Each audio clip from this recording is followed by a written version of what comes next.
mais uma palestra da Forte TV. Tudo bem aí? Aqui tá tudo bem. Todo mundo já tomou café? Barriguinha já tá quentinha? Tudo ok? Então tá, sexta-feira, né, gente? Sexta-feira, tá acabando a semana, Mas antes, vamos trabalhar um pouquinho. Hoje a gente vai falar sobre um assunto muito bacana. Caso Oscar, um marco na relação clubes versus jogadores. Aí você me pergunta, que Oscar é esse? Não é o Oscar lá do basquete, aquele grandão. Não é. Também não é o Oscar do Esporte Clube, olha eu, falando o nome errado do time. Também não é o Oscar do São Paulo Futebol Clube. É o Oscar que joga no São Paulo Futebol Clube. Mas a gente está falando aqui do Oscar que amanhã pode ser que ganhe a medalha olímpica no futebol. Aquela que a gente espera tanto tempo e que a gente vem falando que é o único troféu, a única medalha que nos falta, né? Se você gosta de futebol, acompanha futebol, viu aí que teve uma confusão, um imbróglio envolvendo o Oscar e grandes times brasileiros. A gente vai falar sobre isso hoje. E quem vai contar sobre isso para a gente é o professor especialista Bruno Bertozzo. O professor Bruno Bertozzo é especializado em relações públicas e gestão estratégica de pessoas. Como docente, ele ministra os temas de gerenciamento de carreiras, comunicação, gestão organizacional, teoria e técnicas de relações públicas aqui na Universidade Gama Filho. Também é consultor. O professor desenvolve projetos para gerenciamento de recursos humanos, recrutamento e seleção, treinamento, desenvolvimento e coaching.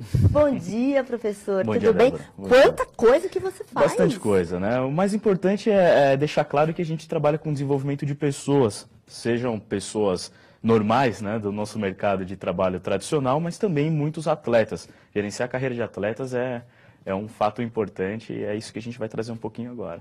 É uma coisa que a gente nunca sabe direito como funciona e hoje é importante estar aqui com ele, porque a gente vai entender os meandros, né? É verdade. Que cercam aí, porque a gente só vê o cara lá fazendo gol, ou então aquele fuzuê, aquele furdunço ali no campo, mas o que acontece por trás disso tudo, desse grande circo, a gente nunca fica sabendo. É verdade. E também é importante logo de cara já deixar claro que o gerenciamento de carreira de atletas não tem nada a ver com o empresariado de atletas, tá? Aqui, a parte da gestão de carreira, na verdade, o intuito é oferecer todas as ferramentas que o atleta precisa para que ele só se preocupe em treinar e atuar na sua modalidade. Ou seja, isso envolve família, envolve o próprio atleta, envolve uma série de serviços aí que ficam por trás dele para que ele se torne um produto cada vez mais vendável. Tá aí, você já viu que o assunto vai ser bem bacana. Hoje a gente vai falar sobre a efetiva importância dos empresários na vida dos atletas e até que ponto a existência desses empresários é benéfica. Mas antes da gente começar, deixa eu já pedir para você mandar a sua sugestão e a sua opinião para cá. Você que está acompanhando aí a programação da Forte TV, é importante para a gente aqui, pessoal, saber o que você que está aí nos assistindo acha do que a gente está passando para vocês. Então, eu gostaria que vocês mandassem o e-mail de vocês, a opinião de vocês, para tv@forte.com. Está aparecendo aí no seu monitor, tv@forte.com. A gente quer saber a sua opinião. Escreve para cá, tá bom? Vamos começar, professor? Vamos lá. Então, vamos lá. Eu já tenho uma primeira pergunta para te fazer, Sim. que é com relação a contrato. Ok. É legalmente possível assinar contrato com um menor de idade? Primeiro, acho que a gente pode contextualizar as pessoas que estão nos assistindo a respeito do caso Oscar. Ok. E aí eu emendo com esta pergunta, primeira, se é legal assinar contrato com um menor de idade.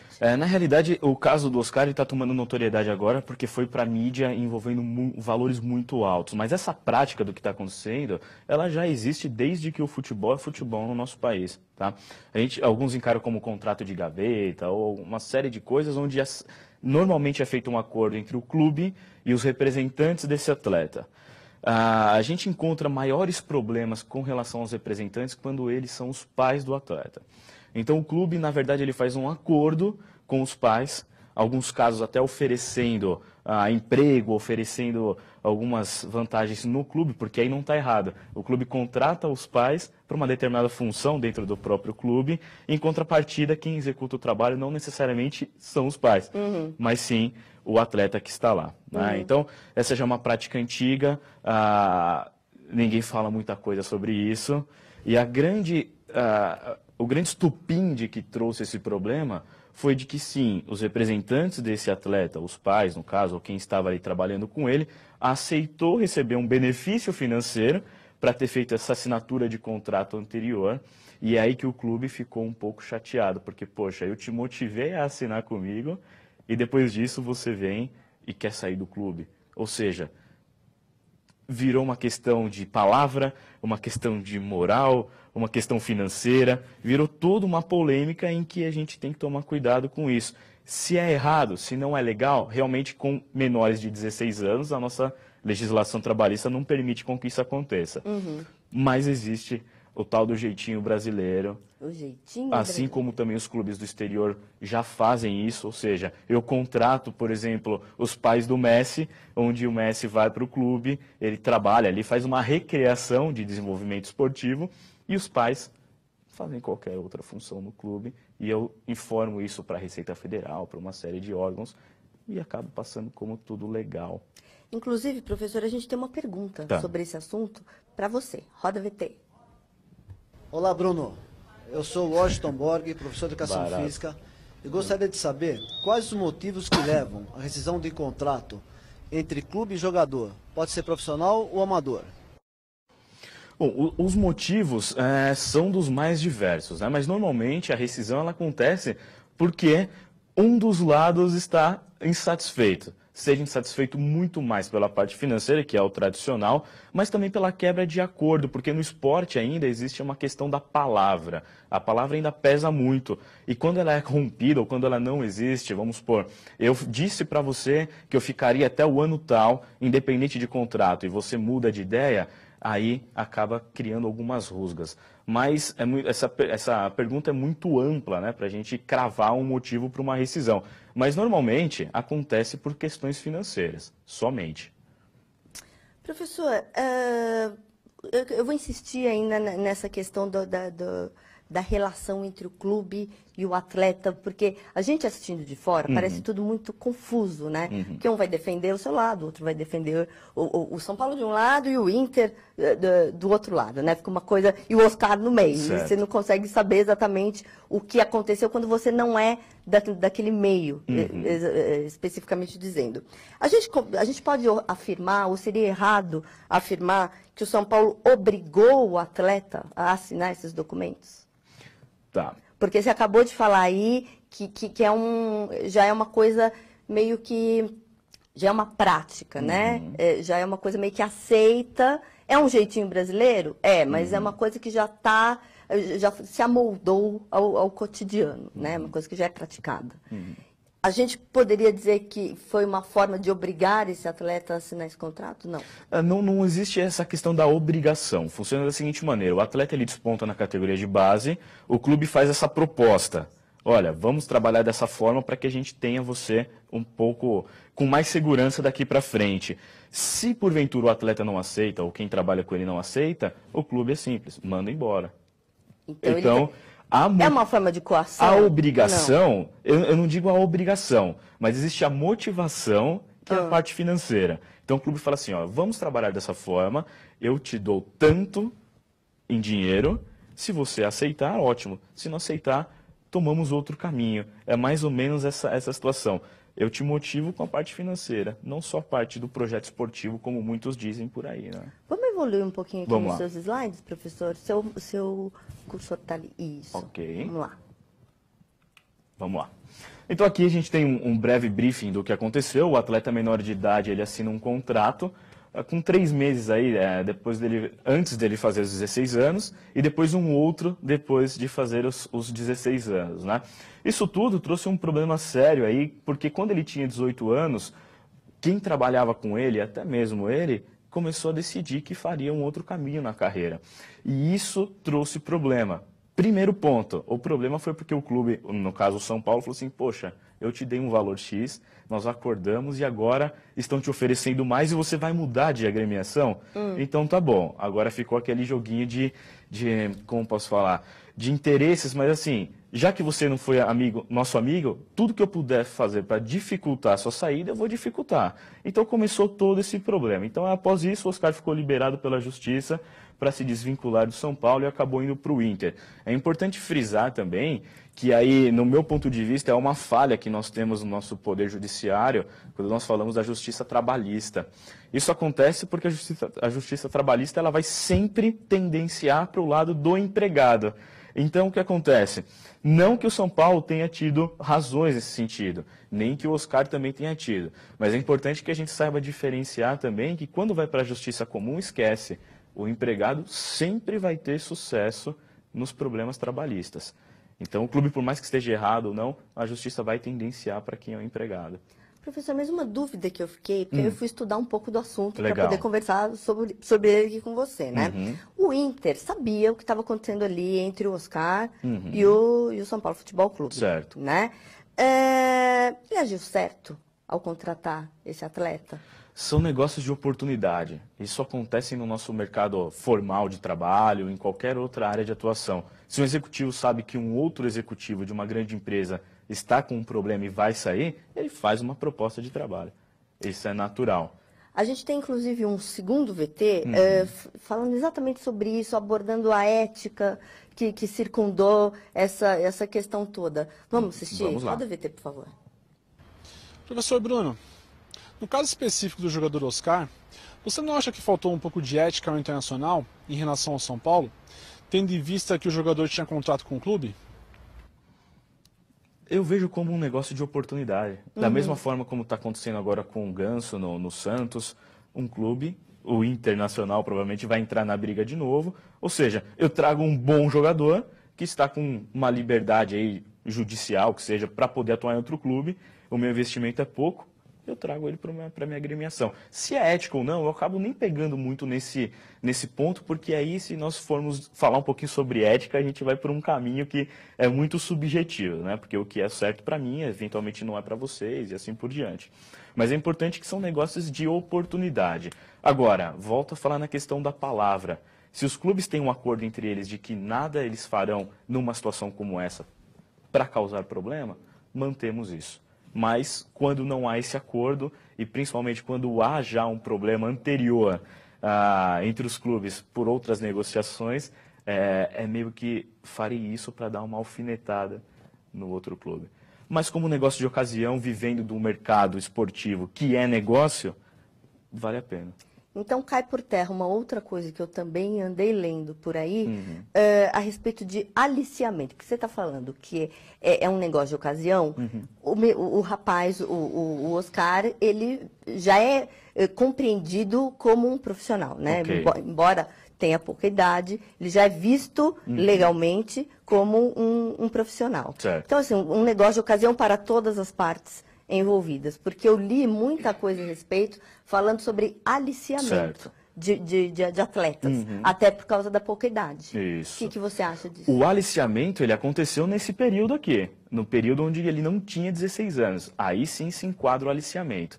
E é aí que os pais, que os representantes, quem faz a carreira do atleta, se estiver incomodado, precisa denunciar. Agora, não denuncio por quê? Porque entrou dinheiro na história. Porque entrou dinheiro. Se eu não fosse eventualmente beneficiado com isso financeiramente, aí valeria uma denúncia de aliciamento. Mas depois da maioridade, depois dos 16 anos, aí já não se enquadra mais tecnicamente como esse tal do aliciamento. Mas o aliciamento, professor, ainda que esse jogador tenha pouca idade, Claro. que ele ainda não tenha 16 anos, sabe aquela história de quem sai na chuva é para se molhar? Ele está ali, ele quer ser encontrado, né? O jogador, ele quer ser alçado a um time grande, Claro, para claro. ter visibilidade, para ir para uma categoria de base de um time grande, para ele construir a carreira dele lá. Será que é correto a gente falar em aliciar? Essa é a minha dúvida, as coisas que eu fiquei lendo. A dúvida que me bateu foi essa. Esse jogador, ele já não sabe que isso vai acontecer com ele. As pessoas que estão com ele ali em volta dele, embora ainda que ele tenha pouca idade, ele não sabe que ele vai receber ofertas. Aí eu vejo o oportunismo. É melhor eu garantir essa oferta, por mais que seja errado nesse momento, ter o benefício financeiro e depois eu vejo o que acontece.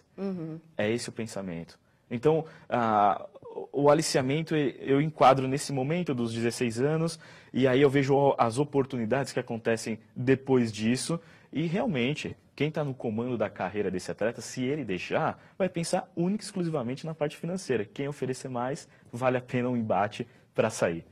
Infelizmente, é essa prática que a gente encontra no mercado esportivo. Claro, no futebol, porque tem mais notoriedade, mas em outros esportes, funciona da mesma maneira. Entendi. Professora, a gente está com uma pergunta. Tem uma pessoa ao vivo, lá em algum lugar aí fora, querendo fazer uma pergunta para você. Vamos Muito bom, acompanhar? vamos lá. Vamos lá. Bom dia, professor Bruno. Eu sou o Arthur aqui de São Paulo. Bom dia, pessoal do estúdio. Professor, eu queria saber, depois de todo esse trâmite aí do Oscar, né, com o Inter e o São Paulo, o Lucas foi vendido agora também. E o Lucas, ele jogou no Corinthians, na base. Eu queria saber como que o Corinthians vai poder lucrar em cima da venda do Lucas. Porque o lucro, né, na verdade, a gente diz isso aí como a formação do atleta, né? Para a gente conseguir determinar que aquele atleta realmente foi formado no clube para receber um percentual, que a FIFA determina, né, no valor aí das transferências internacionais ou até mesmo nacionais, existe uma série de documentos que devem ser elaborados. Então, desde o primeiro registro dele numa federação, até as súmulas em que ele atuou. Então, é um processo bem penoso para se conseguir provar. Se existe tudo isso, recebe o percentual. Mas é aí que a gente volta a falar das oportunidades. O clube perdeu o atleta na fase da categoria de base, porque eventualmente não soube fazer o mesmo negócio com relação ao Oscar. Ele foi embora e agora volta com uma oportunidade. Isso vai vir a acontecer em vários outros momentos. A diferença é que os clubes ainda não estão preparados, aí falamos de gestão, de organização, para recolher essa documentação e buscar o seu direito na justiça esportiva, por exemplo. Uhum. Professor, um pouquinho antes da nossa pergunta ao vivo, eu estava falando com você justamente sobre essa prática de assédio, né, aos jogadores. A gente tem um VT sobre isso, tem mais uma pergunta aí para você responder. Roda VT, por favor. Professor Bruno, o caso Oscar foi um marco na relação clube-jogador. Qual seria a posição do jogador, qual atitude o jogador deveria tomar devido ao assédio que existe de empresários nas categorias de base? Na verdade, os cuidados eles são dos mais básicos, né? Desde de você restringir acesso, desde você realizar um bom trabalho perante ao atleta, porque também isso não acontece. O clube ele não é bem visto, no caso, pelos atletas no fato da formação dele, porque o clube não oferece nada. Malemar existe uma peneira, né? Então, se o clube começar a mudar a forma como ele se relaciona com esses futuros atletas, já é um bom indício para trazer ou para diminuir, trazer o atleta ou diminuir esse assédio. Mas que vai acontecer? Vai muito. Porque a gente tem problemas aí sociais, e quem oferece uma casa ganha o pai, quem oferece um par de chuteira ganha cestas básicas e, enfim, isso é o mais triste. O clube em si, a única coisa que ele pode fazer é oferecer atenção, oferecer estrutura e respeito. Eu acho que o respeito é o principal caminho para isso. Tendo uma transparência no relacionamento é o mais importante. Agora, evitar a consulta, evitar o assédio é muito difícil. Pois é, né, professor? E como que eu restringo? Você falou de restringir o acesso. Como é que eu faço para colocar esse futuro profissional prestes a explodir em algum grande clube aí? Como é que eu coloco ele ali num lugar em que ele não seja assediado? Porque ele precisa exatamente do inverso, né? Sim. É uma faca de dois gumes aí, né? Ele precisa ser visto, só que ele precisa ser visto pela pessoa certa. Pela pessoa certa, e que ofereça as condições mas no ambiente corretas. certo, né? No ambiente certo, que é na prática esportiva. Somente isso. Então, quando eu digo restringir, é não deixar o livre acesso de alguns empresários. Como é que eu faço isso? Eu tenho lá o atleta e eu sei que ele vai ser assediado. Eu já estou vendo que ele vai ser assediado, que as pessoas já estão interessadas nele. Como é que eu faço para reservá-lo? Simples. Não deixa entrar no clube. Não deixa entrar no centro de treinamento. Que ele vai acompanhar nos jogos, que ele vai acompanhar nas situações extra-clube, isso é natural. Mas que faça isso fora. A diferença é que os clubes eles recebem esses empresários.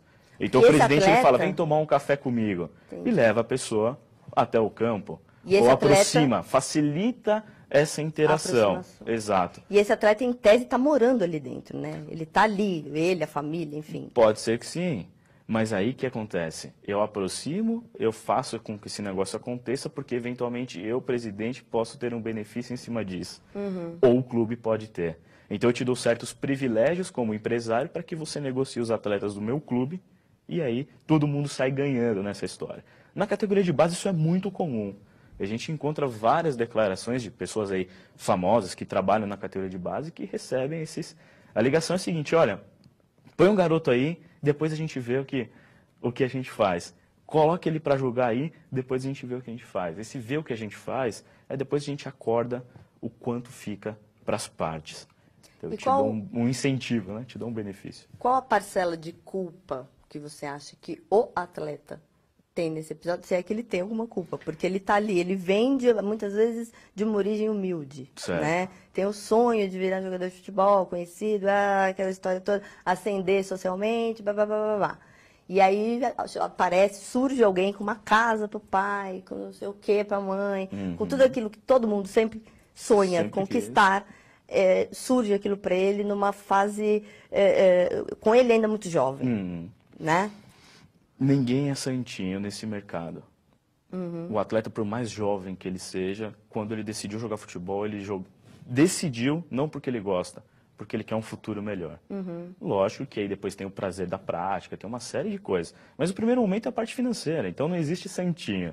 Né? O atleta, ele visa, sim, a parte financeira, ele visa jogar num grande clube, ele visa ter notoriedade. Os pais incentivam isso desde criança, porque também querem ter esse retorno financeiro em cima do filho.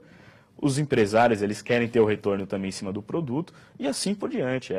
Ninguém é santinho, não existe, não dá pra gente falar que alguém foi enganado ou não. Todo mundo sabe muito bem o que quer ali. A diferença é a questão estratégica. E aí que eu tenho que vender o peixe do gerenciamento de carreira, que isso é mais importante. Saber estruturar sua carreira para que você lá no futuro tenha uma carreira mais tranquila. Isso o empresário não faz. Então, o importante é orientar o jogador. Exatamente. A gente tem uma pergunta sobre isso para você. Legal. Roda VT. Bruno, como você orienta seu jogador em relação ao direito de imagem que pertence ao clube e como utilizá-lo? Esse é um detalhe importante também, porque o direito de imagem, ele é pouquíssimo explorado aqui no Brasil. Se nós analisarmos, quando você vai para o exterior, você desce do avião, já tem um outdoor com algum atleta com uma cueca, com uma camisa, com um perfume. Eles usam todo esse poder para até o último centavo. Aqui no Brasil a gente não tem essa exploração. Nós não encontramos, por exemplo, o rosto do Zanetti, que ganhou a medalha de ouro agora na Olimpíada, numa caixinha de sucrilhos, por exemplo. Isso não acontece. Por que não acontece? X, né? Não é interessante. Agora, por que não é interessante? Por falta única e exclusivamente de capacitação técnica. Os clubes não têm inteligência estratégica para utilizar isso a favor deles. Então, é triste. Os atletas recebem altíssimos valores por direito de imagem, mas é aí que nós começamos a trabalhar. O gestor, ele vai entrar nesse caso oferecendo esse produto, que é o atleta, para outras marcas que não estão associadas ao clube. Se o clube tiver algum problema com isso, ele vai sinalizar, mas normalmente não acontece. E é importante dizer que a imagem do atleta hoje ela representa muito mais do que propriamente o que ele recebe, o que ele faz na parte esportiva. Então isso é muito importante. Vamos continuar aqui, professor? Vamos lá. Bom, dentro de todo esse contexto, nós temos aqui o lado do clube, né? O clube ele tem problemas sérios com relação ao profissionalismo. Hoje que está começando a acontecer esse interesse dos clubes em investirem na pessoa certa, no lugar certo, capacitar essas pessoas. Mas o profissionalismo, ele está ligado também ao clube não estar preparado por ter um contato com o atleta que recebe as instruções também de pessoas capacitadas, de gestores, de empresas, uma série de coisas. Depois a gente tem as negociações estratégicas. Os clubes também, eles veem hoje o gestor de carreira, o empresário, alguns como um mal para o clube, mas eles não enxergam que eles podem trazer essa pessoa para trazer benefícios para o clube. Aí até usam em sala de aula o exemplo. Vamos supor que o gestor de carreira do fulano de tal que atua no clube. Esse cara ele tem uma abertura muito legal com a Nike, vamos supor. E aí, por que não? Eu trago esse profissional, já que meu clube está numa negociação de fornecimento de material esportivo. Por que eu não aproximo? Por que eu não faço? Não faço porque é perigoso, porque vai conseguir, enfim, vai por outro caminho. Mas é aí que está as negociações estratégicas. Simples, foi o que o Corinthians fez com o Ronaldo. Esse é um exemplo de negociação estratégica. Tá? Problemas jurídicos, porque nada se faz no boca a boca. É tudo preto no branco, é contrato. E aí eu tenho as obrigações. E acho que não tem muita gente preocupada com as obrigações nesse mercado, principalmente do futebol. Então isso assusta um pouquinho. Posso seguir mais um? Pode, vamos em frente. Então aí também a gente tem um lado do atleta, né? O atleta ele tem o orgulho que nesse caso é o que os outros veem dele, não necessariamente o que ele é esportivamente. Isso é importante deixar frisado. É o caso, o exemplo do Neymar, por exemplo. Muita gente fala muito bem, muita gente fala que é o melhor, que é comparado com o Messi, mas aí entra a minha opinião e a opinião de, eventualmente, alguns que estão na área esportiva também. Ele ainda não é um produto pronto. Simples. É showman. Viram cientistas, viram. Tecnicamente, é diferenciado, mas ainda tem muita coisa para torná-lo algo diferente. Então, nós temos aí o orgulho. Muita gente fica em volta, muita gente estimula, mas vamos baixar um pouquinho a bola, porque não é esse o ponto. E ele como negócio também, ele foi alçado, né, o Como Neymar? produto. Todas as propagandas, agora deu uma parada, mas há um pouquíssimo tempo atrás, toda a propaganda que você estava lá no intervalo comercial, era Neymar, fazendo Isso. propaganda sobre os mais variados produtos. Né? Aí a gestão funciona, a gestão de carreira. Aí a questão do direito de imagem funciona. Então é uma série de escopos aí que envolvem toda essa estrutura. Mas esportivamente é importante a gente tomar um pouquinho de cuidado, porque se porventura amanhã não consigamos aí a medalha de ouro, Pois vai ficar gente, preocupante. Vamos lá, Neymar, Não Oscar. é? E depois também os problemas jurídicos. Os atletas também não estão acostumados a isso. Os atletas eles estão acostumados no boca a boca. E isso é um problema. O nosso esporte brasileiro, tirando o futebol, que já é um produto à parte, já não é nem mais esporte, né? A gente tem muito ainda do contrato boca a boca. Ou seja, vem jogar comigo, eu te ofereço tanto, e aí vai que vai. É muito triste. É um paradoxo, né, Com professor? certeza. Porque é provinciano, né? Com certeza. É o país, conhecido pelo menos no mundo, como o país do futebol. Isso. E ainda usa dessas práticas E provincianas. às vezes né? esse é um dos motivos pelos quais nós não evoluímos no quadro de medalhas da Olimpíada, por exemplo. Reflete, Precisa um pouco né? mais de segurança, um pouco mais de transparência. Isso é muito triste, né? Mas também tem vários pilares, né? Os atletas eventualmente também não brigam por uma condição melhor, porque eles não brigam porque eles têm que ter aquilo, porque se não tiver também não sobrevive.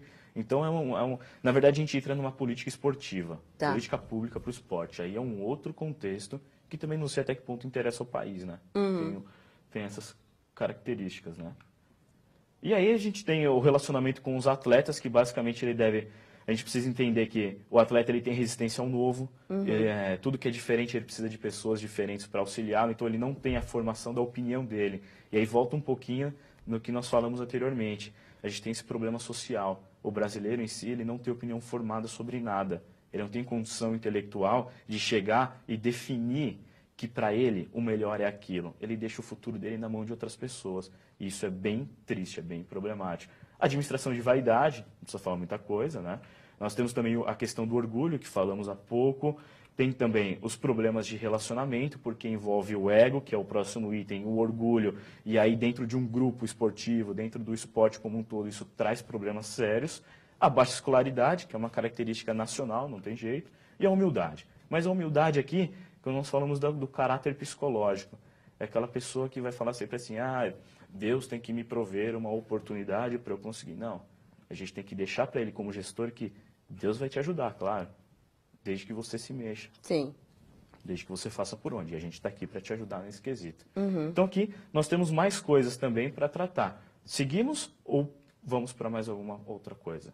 Podemos seguir. Podemos seguir? Tem a ganância também. A ganância entra importante nesse caso, é dinheiro, é investimento e cada vez maior. Quando nós temos aqui o relacionamento com as entidades esportivas, tem que ter ética, mas isso também é uma coisa bem polêmica. A cumplicidade, é importante também que a gente entenda que a cumplicidade não é você estar ciente e assinar em todas as falcatruas que eventualmente o clube faça. Mas por exemplo, o clube vai ligar para você e vai falar, Bruno, eu vou atrasar em 1 semana, em 10 dias o pagamento do atleta porque teve um problema com o investidor e assim por diante. Então, ok, não vai mudar a vida dele com relação a esse atraso. Lealdade e fidelidade é um item também importante. Agora, o relacionamento tem que ser formal, tem que ser ali em contrato, tem que ser bem legal. Profissional, né? Profissional Profissional. e responsável, né? Responsável, ou seja, o que eu acordei com você eu vou cumprir, independente do que eu fiz. Se eventualmente o meu acordo não foi da forma mais adequada para o meu negócio, mas eu tenho que acordar o que nós fizemos. Eficaz e eficiente também, não precisa falar muita coisa, né? E aí nós temos o relacionamento com investidores, que aí a fórmula é simples. Quanto mais títulos, quanto mais exposição, mais retorno financeiro eu tenho. E esse aí é o grande paradoxo hoje em dia. Os clubes que não conseguem notoriedade na parte esportiva, eles estão tentando de alguma outra maneira conseguir espaço no mercado publicitário, uma série Não de coisas. consegue de um jeito, vai pelo Exato. outro. E quando você consegue casar os dois, sucesso absoluto. É a fórmula ideal. É a né? fórmula. Isso com relação a investidores. Não tem segredo. Então, eu acho que a gente está num caminho bem interessante, porque isso se aplica ao atleta e ao clube, né? Professor, nós estamos chegando ao fim da nossa palestra, passou bem rapidinho. Legal. Eu queria que você deixasse aí seus recados finais para o pessoal em casa, falasse dos seus cursos aqui na Gama Filho, né? Certo. É bacana, é importante falar. O recado que eu posso deixar para todo mundo que está acompanhando a gente é que nós tenhamos aí a capacidade do espírito crítico, da análise das coisas de uma maneira mais estratégica, de uma maneira mais inteligente, para que a gente, quando nós estamos nessa cadeira do marketing esportivo, da gestão esportiva, da gestão de carreira, a gente não pode se deixar levar pelo fluxo que as coisas acontecem. A gente tem que ter a nossa opinião formada sobre isso. E para ajudar a ter essa opinião formada, nada melhor do que fazer um curso. Né? É verdade. E aqui, aí nós temos, eu faço parte do curso de Administração e Marketing Esportivo, onde minha disciplina é Gestão de Carreira de Atleta e Comunicação Estratégica no Esporte. Esse curso é aqui na Gama Filho, não preciso falar muita coisa, é sensacional, estou aqui já há um certo tempo. Inclusive, também é a oportunidade de agradecer pelas oportunidades que vocês oferecem para a gente. E venham para cá, segundo semestre, quem sabe a gente se encontra aí dentro da sala de aula para discutir muito mais, né? Muito mais sobre esses temas e outras coisas que com certeza vão acontecer até o final do ano. Né? Você viu que é bem bacana, né? Então não perde, entra lá no site posogf.com.br, procura os cursos do professor, você vai ver que vale a pena, você vai dar um up aí na sua É isso carreira, aí. você vai ver como você vai se destacar como profissional. E no a gente mercado. precisa, Débora, também de cada vez mais pessoas capacitadas no mercado. Verdade. Então, nada mais justo para que isso aconteça. É verdade. Professor, deixa eu agradecer a Eu sua que agradeço. presença. Foi um prazer mesmo Muito tê-lo aqui. obrigado. Volte outras vezes. Vamos pensar em outros assuntos aí de marketing esportivo. Eu sei que você fala sobre um monte de Com coisa. certeza. Vamos. Eu vou aproveitar aqui, Débora, só para deixar os contatos tá aí, também. Ó, para você que está assistindo, Tá anotem bom. os contatos do professor. Caso precise, está à disposição. Tá ok, querido. Muito obrigada. Eu que agradeço. Viu? Deixa eu agradecer você que esteve conosco até agora e dizer que não acabou. Daqui a pouco tem o Dr. Arthur Kaufmann aqui falando sobre obesidade e compulsão alimentar. Vai ser muito bacana. Agradeço a vocês que estiveram conosco até agora. Vamos torcer amanhã, né, pela nossa seleção. Tomara que a gente consiga o ouro. Oscar, eu vou torcer por você amanhã lá na seleção. Vou torcer para que você se dê bem no Chelsea, que você assinou, mas eu quero dizer que no final do ano você não vai ter a menor chance contra o Corinthians. Tá bom, querido? Então tá bom. Então vamos embora. Muito obrigada por vocês terem acompanhado a gente até agora. Tem mais daqui a pouco aqui na Forte TV, na web, com você. Tchau.